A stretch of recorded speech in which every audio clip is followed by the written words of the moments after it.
आता आमच्या लाडक्या बहिणींना 50% सवलत, बाकी ज्येष्ठांना पूर्णपणे 75 वर्षावरील ज्येष्ठांना त्या बसमध्ये सवलत। आणि त्या सवलतीमुळे परिस्थिती अशी झाली आहे की बस फक्त 3 कोटी रुपये पर डे लॉस आहे।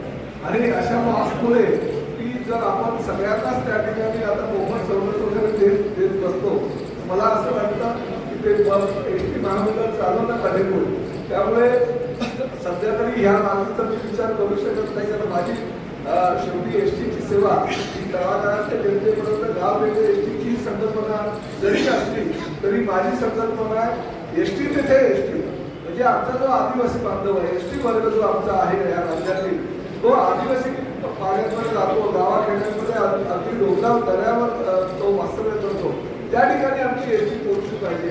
आणि त्या एसटी प्रवासातील लोकांसाठी माझी एसटी जायला पाहिजे ह्या मताचं मी आहे। त्यामुळे मी प्रयत्न भविष्यामध्ये करणार आहे, त्यासाठी आपलं सहकार्य नक्कीच